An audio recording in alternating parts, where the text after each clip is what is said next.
Hello, everyone, and welcome to the Bold Unstoppable Show. I am Dr. Rochelle Marie Lawson, and we are going to be talking about pay me with what I'm worth. And so today's theme is the wage gap, wealth inequality, and the cost of living crisis. And so let me give you a quick synopsis of what the show is going to be about. Feel free to chime in on the chat or contact us any way you can if you have questions for the panelists. So our synopsis are we're going from unequal pay to skyrocketing living costs. Women, especially women of color, are carrying the financial weight of a system that undervalues our labor. This episode explores the wage gap, negotiation fears, underpaid emotional labor, and building wealth in an economy stacked against us. Now, the panelists will unpack the emotional side of money, politics behind the pay gap, and what it means to demand financial respect. So, this beautiful month of February, I want to say hello, bold and beautiful queens, and welcome back to the Bold Unstoppable Show. I am your host, Dr. Rochelle Marie Lawson, the queen of feeling fabulous. And today we're going to go straight for the jugular of one of the most persistent injustices women face in today's society, and that is not being paid what we are worth. So let's call it like what it really is. Women are working harder, we're carrying more, and we're still getting paid less for the same roles, less for the same expertise, and less even when we outperform our male counterparts. And when you add in the cost of living crisis, student loan, childcare, healthcare, and generational responsibilities, and what you have is a financial system that is literally draining women by the buckets full, especially women of color. We're being drained of our wealth, our options, and sometimes our hope. But tonight we're going to flip the script. We're talking about the wage gap, yes, but also about confidence, asking for more, building wealth in a biased economy, and refusing to shrink when it's time to talk about money. So if you've ever felt underpaid, underrecognized, or financially stretched to the edge, this episode is for you. My fabulous panelists are going to bring it for you tonight. And we're going to talk dollars, dignity, and we're going to dare to say what some people are afraid to say is pay me what I am worth. So I want to open it up right now and allow the panelists to introduce themselves. So let's start with Miss Angeleen Harris. Hello, everyone. I'm Angeleen Harris. I am a tax strategist and accountant, and I help business women owners, especially Black women business owners, to strategize so that they do not pay Uncle Sam more than they have to, right?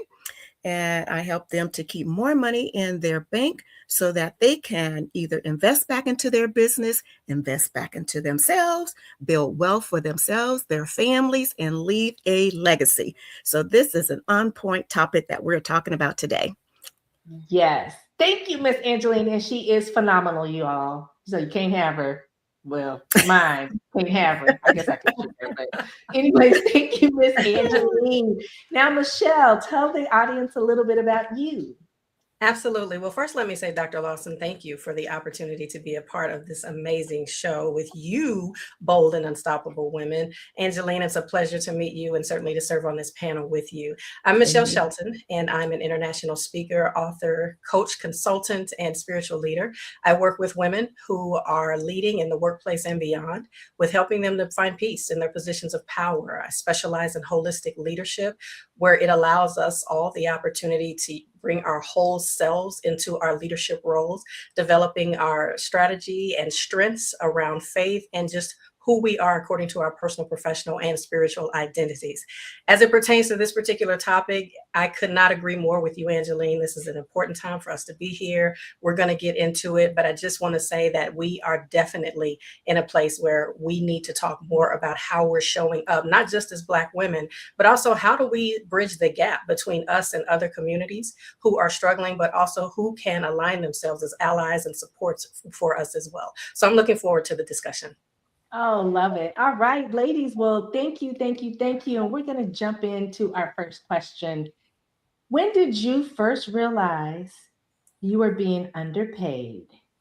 And what emotions came up for you in that moment? And whoever wants to take that question first, go right ahead and we'll begin the dialogue. Ooh, I would love to take that one. This was, I started out in my career as an accountant, right? Back then, I was more of a bookkeeper, and I was doing payroll.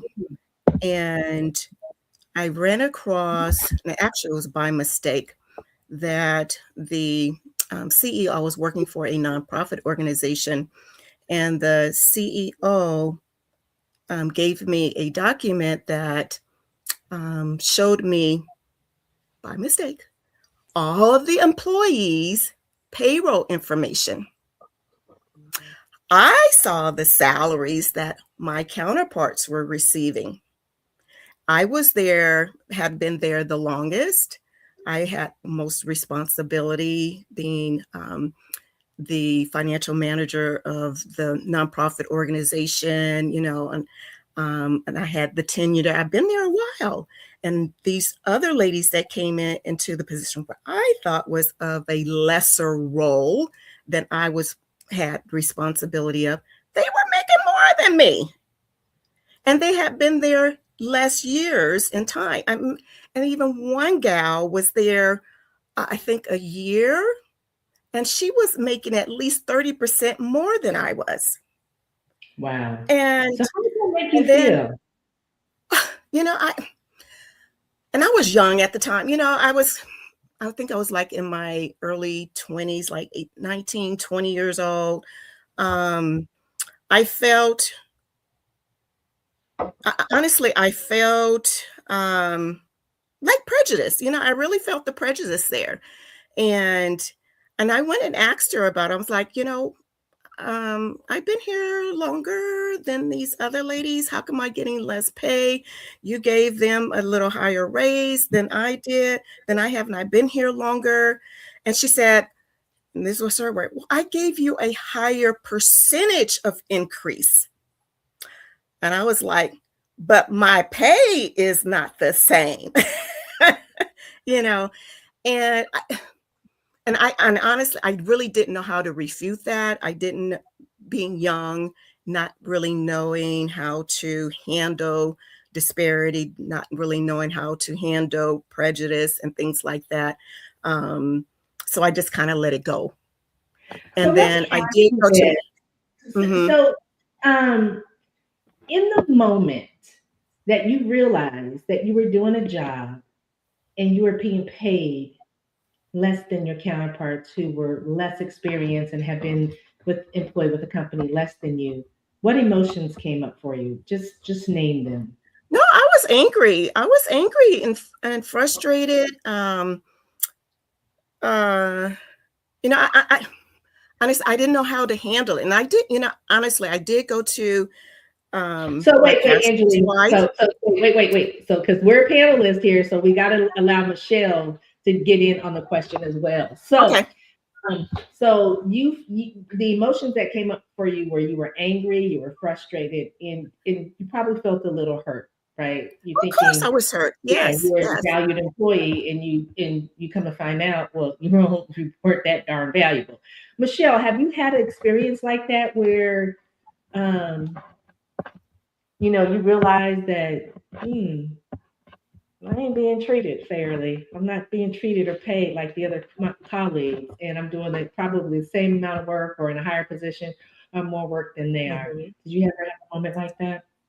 Of course. And I had to apply that universal label. This is interesting, right? That's what we initially say, is this is interesting. But absolutely, I was serving on an executive team, overseeing a huge effort for an enterprise, and the only Black woman on the leadership team, and thinking that I was doing well because I was in my early 30s. I was making a great salary compared to what I had made during my 20s. It was triple that. And I'm thinking, oh, this is fantastic, right? I'm doing well. I'm moving up the ladder of progression, until I discovered that I was actually the lowest paid on this particular team. And despite the fact that some of the other executives, their responsibilities were primary to one specific area, the work I was doing impacted the entire enterprise and the community. So to be put in a position to where you recognize that you are contributing at a much higher rate, your value is not only, intrinsic, but absolutely something that is making a difference, not just within your enterprise, but helping the enterprise to be positioned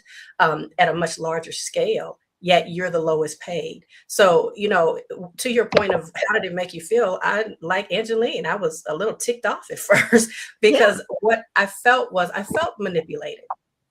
And the reason I say that— we have to take a commercial break, but we'll be right back in just a few moments because we're going to continue this dialogue. Give us just a few moments. We'll be right back to the Bold and Unstoppable show because this is good. Stay tuned.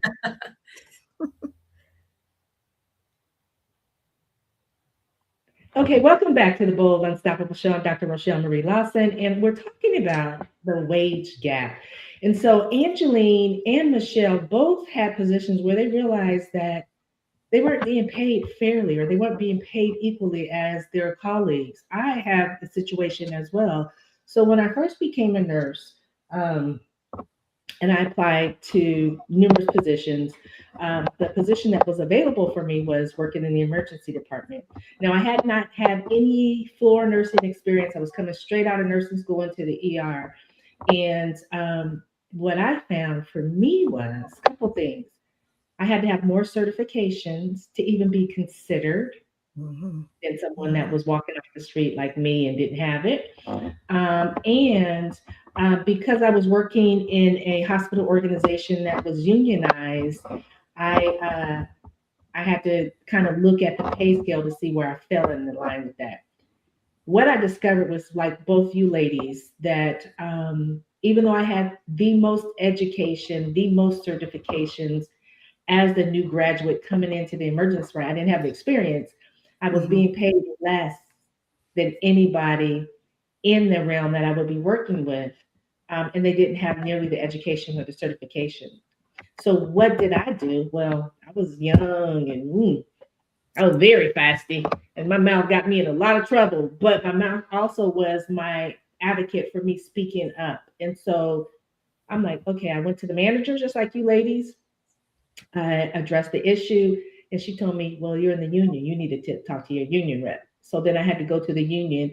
And long story short, I actually had to fight via my union to get equal pay, even though I was the most educated and certificated person that was working on my shift. It all worked out. It was great. They raised my pay up to where I should have been initially. But it is very devastating when you realize that it was all color based. That's the only, that's the only way I can call it. It was bottom line. The only African American female working in the emergency department doing trauma. I was a female working on an all male shift. So all my RN colleagues were all males. And I would always take the most critical, most traumatic patients coming in because that's what I like to do. But it still wasn't fair and it still wasn't right. And I was an angry young Black child, and I let them have it. But in today's world, it's a little bit different than back when we were youngins, right? And so now I want to ask you ladies this: what are some of the biggest lies that we women are told when it comes to a couple things, asking for a raise or negotiating our pay? What are some of the biggest lies that we're told? And then I have a second part to that question. So Michele, why don't you take that part first? I think number one of the biggest lies that we're told is that you have to wait until it's offered to you. I think that it's important for us to make sure that we own our experience to the extent that we can, and that we take an assertive approach when it comes to asking for what we want. A lot of times Black women are labeled as angry and confrontational and aggressive. And I've been in situations where I've been told, don't say this or that because you'll upset the white people or other people who are outside of the Black community. I don't accept that. And, but it takes it takes time, experience, wisdom, or at least getting to that place to where you begin to recognize your own worth to get there. It's interesting. We're talking about pay me what I'm worth. For me, it's not about pay me what I'm worth, is pay me according to the value that I bring, because you can never pay me what I'm worth. Okay. There's no amount of money that would ever justify that. But pay me for the value that I bring. But before we can demand that, we have to be clear on what that value is ourselves. So it's important for us to not just wait for the performance evaluation and for a supervisor to tell us what contributions we're making. We need to take ownership, again, of our experience, and make sure that we're tracking that. So when it's time to sit down and have those conversations, we go in with the metrics and we can bring the data that supports the value that we bring. And therefore, we can begin those negotiations around making sure that our compensation is appropriate. Very, very nice. There are some young ladies that I deal with on a daily basis, a regular basis, I want to say. And one of them happens to be my daughter. And so it was funny, when she went for her first job, she asked me what she should ask for. And I told her. And then she says, "Oh, I think that's too much." And I said, "Well, I don't think so. Ask for it. In this day and age, if you don't ask, you don't receive." Lo and behold, she took that wisdom and she's utilized it over the course of the position she has. I think for us as women, particularly our generation of women, we weren't taught to ask for what we want. Yeah. We weren't taught to ask for what we feel how we were valued. You know what I mean? It's like, girl, honey, get that job, and then once you in and they get comfortable with you, then no, because no one else has to get that job, and then once they get comfortable with them, then they can ask. They come in demanding and they get what they demand.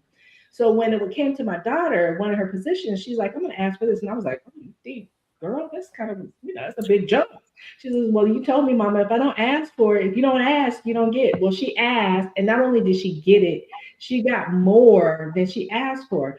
And her boss said, "The reason why I'm giving you this and this is because you came in, you articulated your value.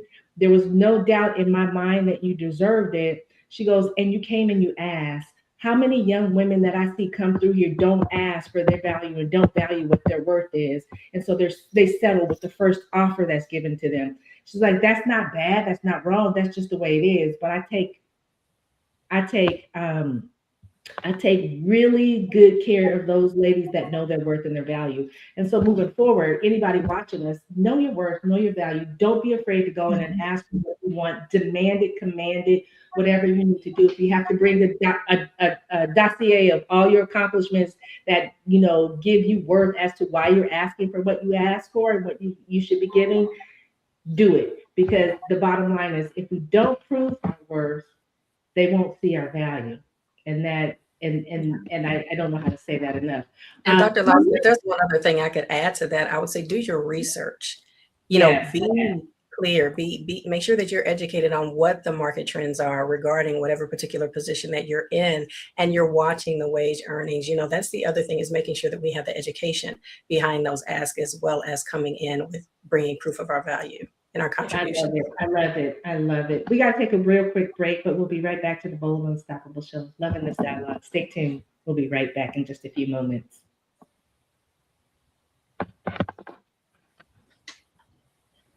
Okay, welcome back to the Bold and Unstoppable Show. I'm Dr. Rochelle Marie Lawson, and I want to ask this question, ladies. How has the rising cost of living, for example, food, housing, childcare, impacted the way you make decisions about work, family, and your future? Angeleen. Oh man, that's a loaded question. But I don't allow it to put me in a place of limited belief of what I can afford to do and what I can't not afford to do.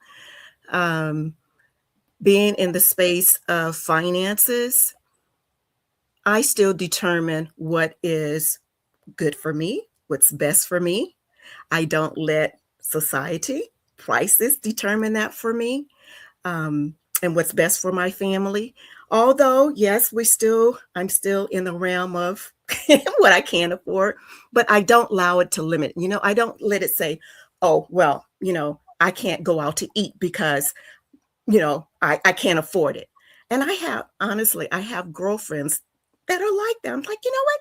No, you can, and I know they can, but it's that mindset, because of Yeah. what they're hearing in the news, what they're hearing other people are saying. And I just don't allow that for me, myself, and my family.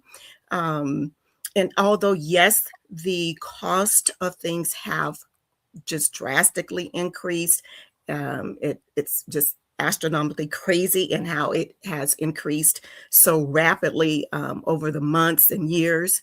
But I just don't allow it to limit me either.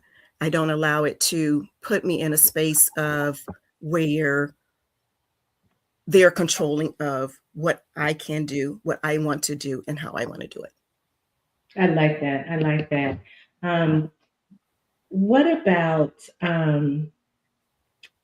when it comes to just, like we're hearing every single day about how our economy and everything is going up. The price of everything is Mhm. going.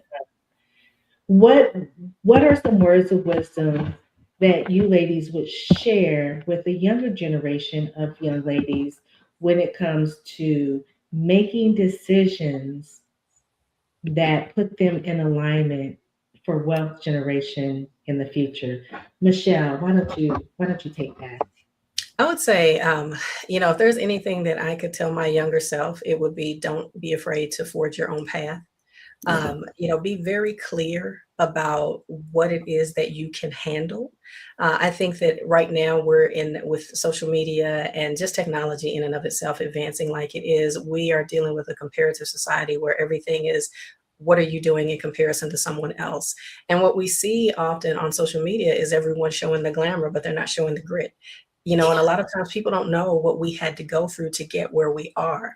And I think that it's important that we tell the truth about that. As we're looking at last year, over 400,000 women leaving the workplace, over 300,000 of those were women of color. Black women often were the largest of that group, right? Black women in particular. And, what we hear, especially in my line of work, is, hey, if things aren't going well at work, leave your job, start your own business, follow your passion, pursue your dreams. Well, that's not the reality for everyone. And it's not as easy as just walking off of a job, starting a business and succeeding, right? Those of us who own businesses know that. We need to Right. tell the truth about that process. And we need to hold space for people who need to stay on their jobs or people who just want to because they love what they do. They love their organizations. They love the opportunities that are there. But again, telling the truth, knowing that it's okay to forge your path. You may have dreams and aspirations to become an entrepreneur, but right now might not be the best time for you to pursue that. So how do you hold a job that helps you to cover your basic needs while putting away more towards savings and working towards that dream as opposed to abandoning all safety and security to pursue it?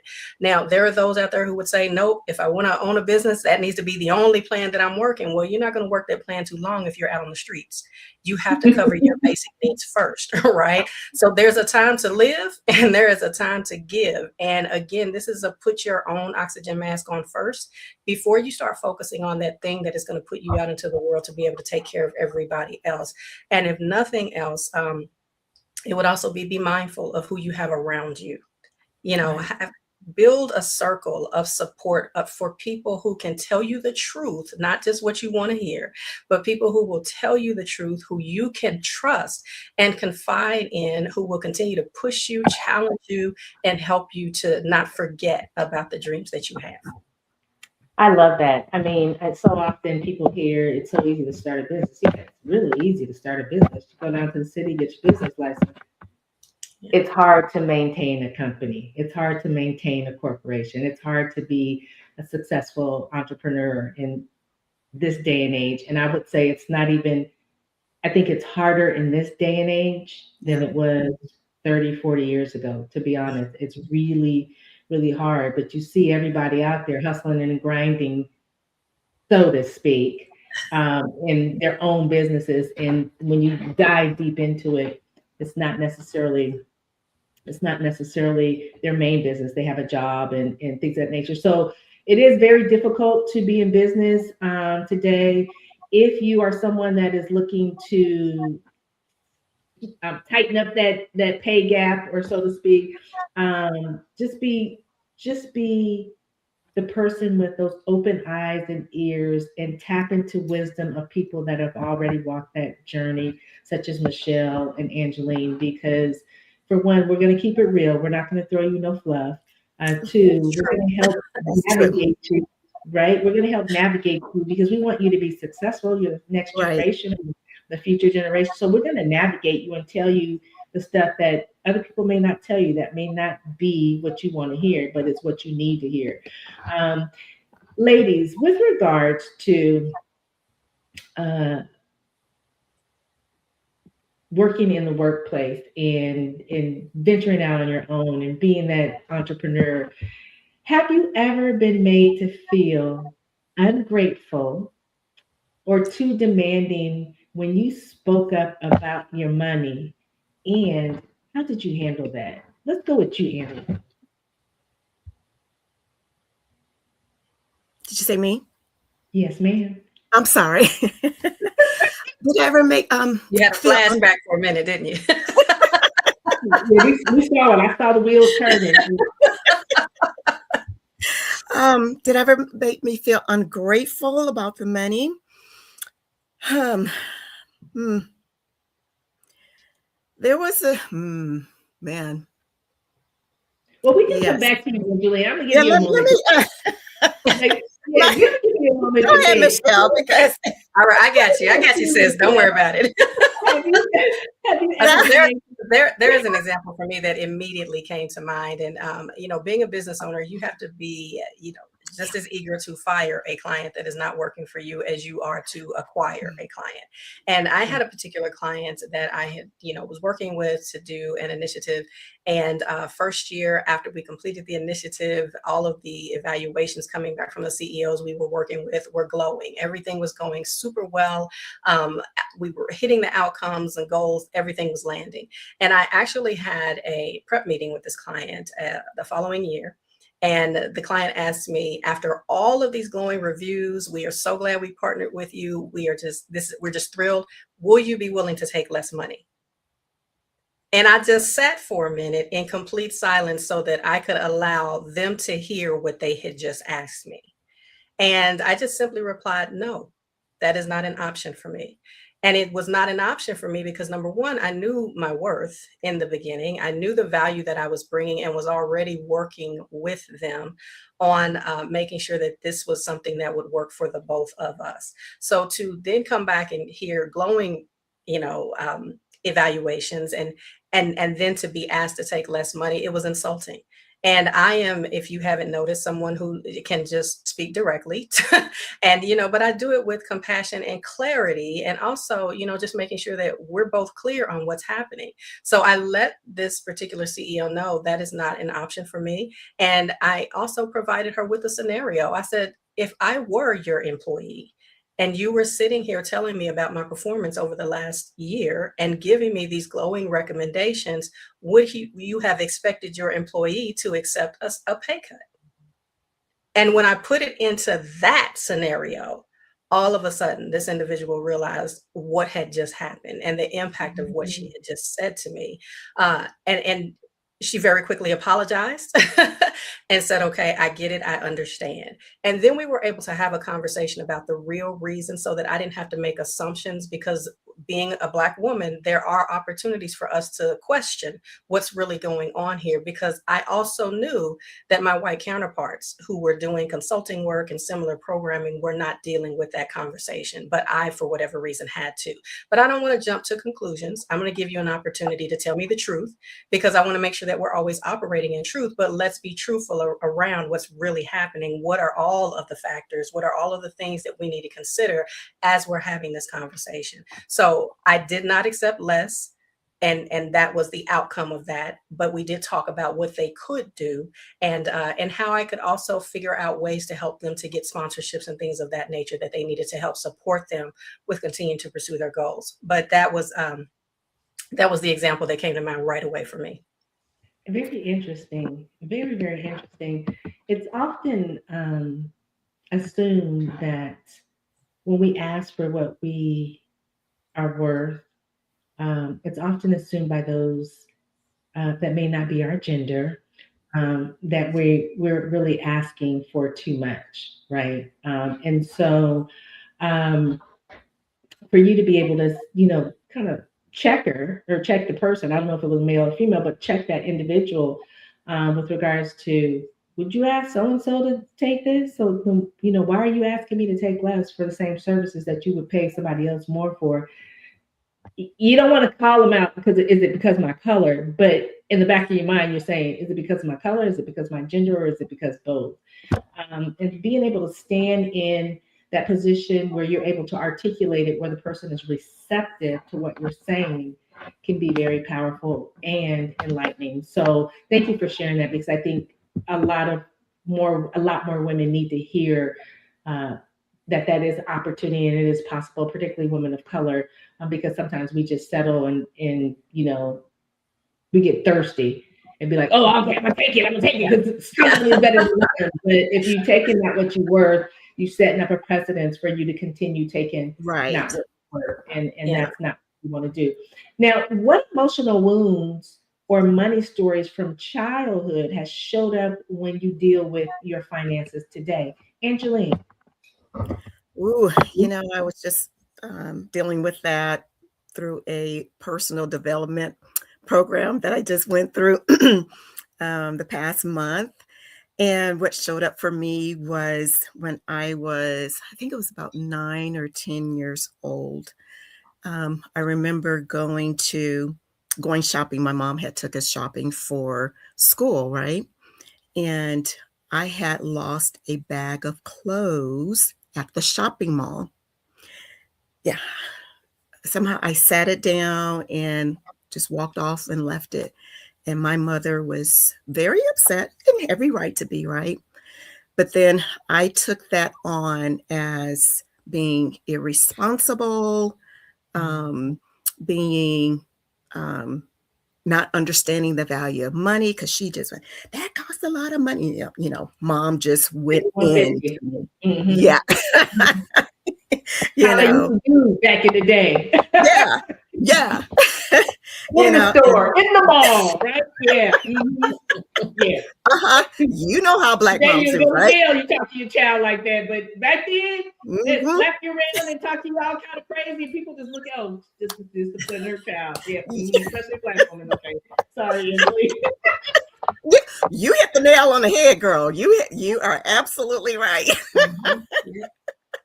And so that showed up for me with about money and how um, that affected me, how I was viewing money, even though I'm in finances. But when I peel back the layers of how some things were blocking me from reaching certain levels of money and dealing with money in certain ways, that showed up for me. Mhm. And that was powerful for me. I was like, wow, I really didn't realize that, how that one incident. Now, nothing ever like that happened before, and mom never like really brought it up before. She never like pounded over my head after that. It was just that one time event, but I internalized that as such, and it had a profound effect over me. um, Dealing with money issues and feeling like, you're irresponsible with money. And though I'm not irresponsible money, Right. Right. Isn't you that know, interesting what but happens to us as it children? showed up. Hmm. Yeah, isn't that interesting how what happened to us as children? We bury it, and Hmm. then something shows up, and we don't even. It's like such a disconnect, but in Yeah. reality, the connect is real. It's very very interesting. The program we receive as children, especially people in our age range, but I don't know Mhm. how these parents do it today. They definitely don't do it like I did it when I was raising my kids, and definitely not like how I was raised. But it is Right. very, very, very interesting. Do you, Michelle, have any stories around emotional wounds with regards to money that come from your childhood that you can relate to Oh, or yeah. that you'd like to share? Absolutely. And I don't know if you can see, but that little girl, she's sitting over my shoulder here. I keep a picture of me when I was a little girl in my office to remind me that, what I do for her, I do for my family, I do for, all of those who are able to have an opportunity to interact with me throughout life. I want to leave a mark, for people feeling better about who they are and their contribution to the world that is much better than it was before they encountered me. For me, it was this idea that you have to wait for someone else to provide opportunities for you. You have to go get a job and you have to work that job until your fingers, work your fingers to the bone in a job for however many years before you think about doing anything else. And if that job is not providing what you need to make it, then so be it. This idea, I'll never forget, I was working with a business coach once who said, your mantra as an entrepreneur should be there's money everywhere.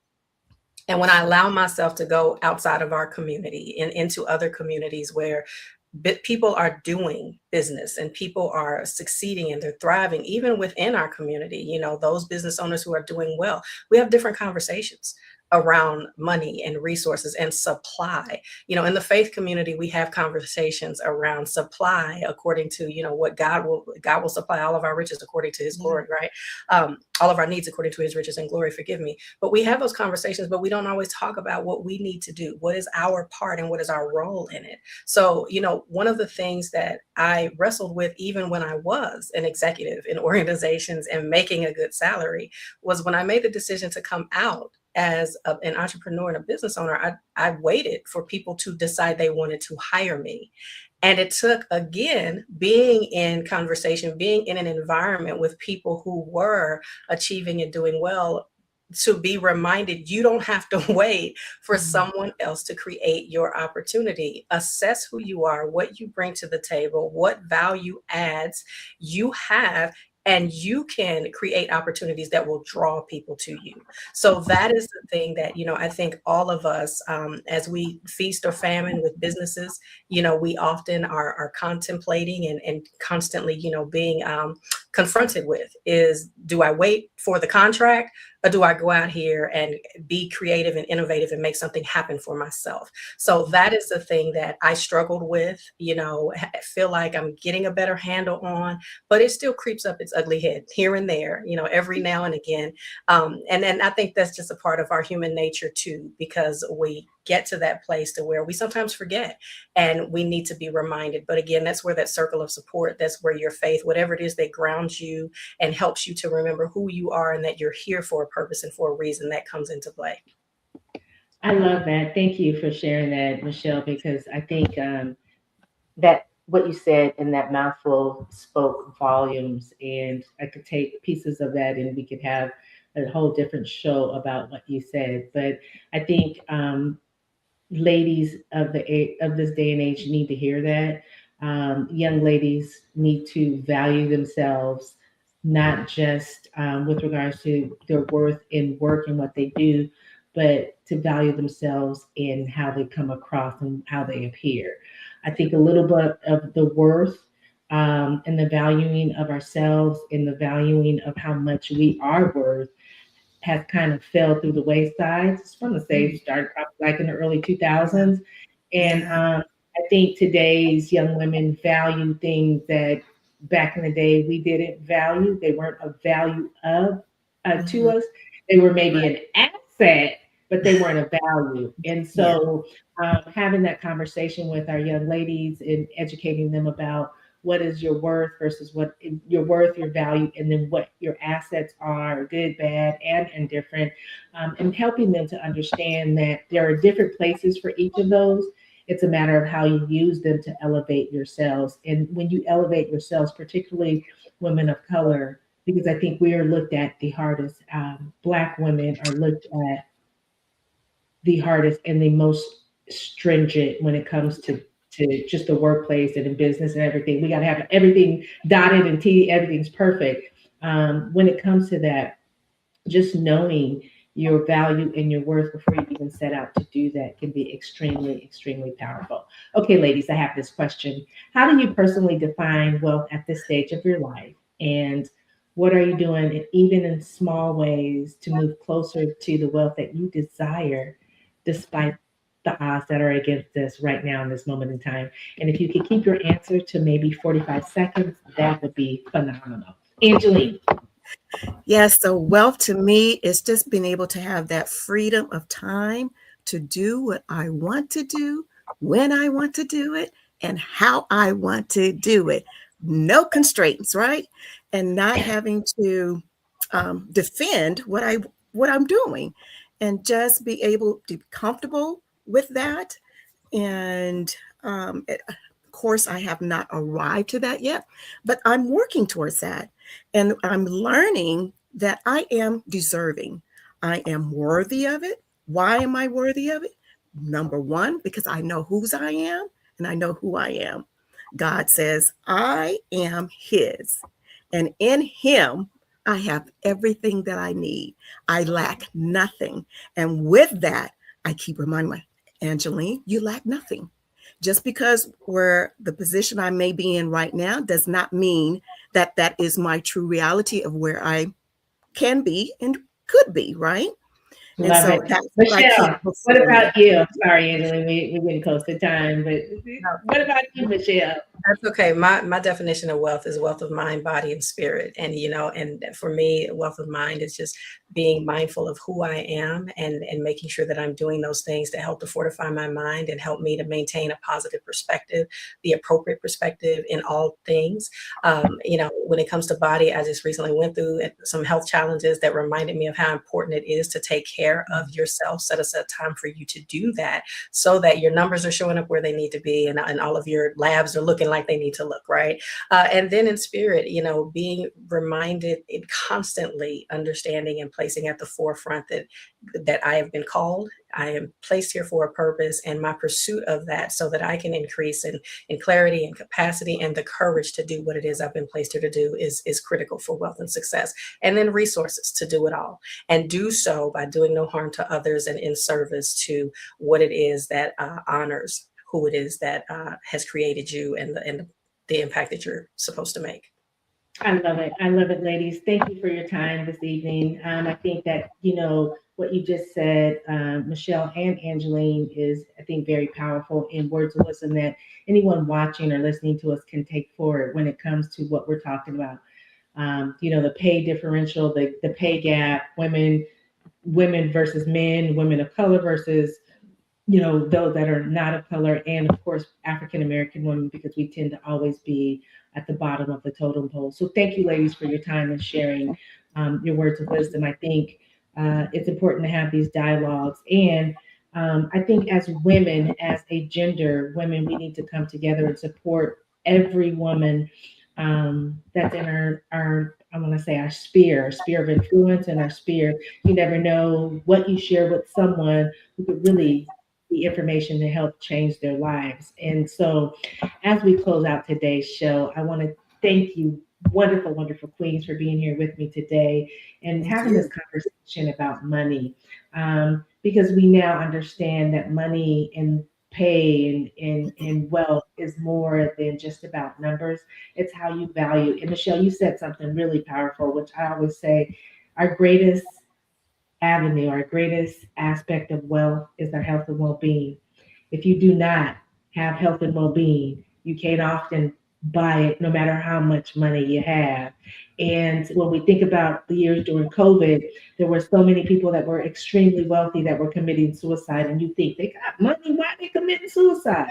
Because they didn't have mental health, they didn't have emotional health, they didn't have that greatest asset that protects us from circumventing all devastation when it comes to financial wealth. It's just our health and well-being. So thank you, thank you, thank you for sharing those words of wisdom. Now, when it comes to worth, it's about dignity. It's about how we see ourselves and how we see the world and what the world tries to do for us and tries to do against us. We know we all deserve to be paid fairly. We all deserve to be able to build wealth. We all deserve to have a life that's not spent in survival mode. Why are we holding ourselves back? Why are we holding each other back when we should be lifting each and every woman that we know up onto a higher platform so that we can command the wealth and the money that we desire? To my brilliant panelists, I want to thank you for your transparency, your strategies, and your truth. You've given us all permission to stop whispering about money and how money has affected us over our lifetime, and to start speaking boldly about what we deserve and how we can help each other get what we deserve moving forward. And to you, my unstoppable queens watching, if this episode woke something up in you, don't keep it to yourself. Share this with those that you love and care about, because we kept it real, we kept it truthful, and we kept it honest about our experiences. Share this show with another woman who needs to hear that she is worthy of more and that she should not accept less than what she values herself to be worth. Make sure you subscribe so you never miss these real, raw conversations between us women, because you know how women are. We keep it real and we do it in the best and harmonious way that we can on this show. Because you know what, ladies? The bottom line is your financial freedom matters. And if we can't dialogue amongst women about how we can uplift each other up, we've got a long way to go. And so, with that being said, I'm Dr. Rochelle Marie Lawson, the queen of Feeling Fabulous. And this has been the Bold, Unstoppable Show. Until next time, walk like you are a princess, but strut like you're a queen, because you know what? You are a queen and you are all commanding your empire. And when you command your empire, the wellness, wisdom, and wealth will come. Until next time, everyone, take good care and be healthy, wealthy, and wise. And mind your money, because ain't nobody gonna do it for you like you can do it for yourself. Good night, everyone.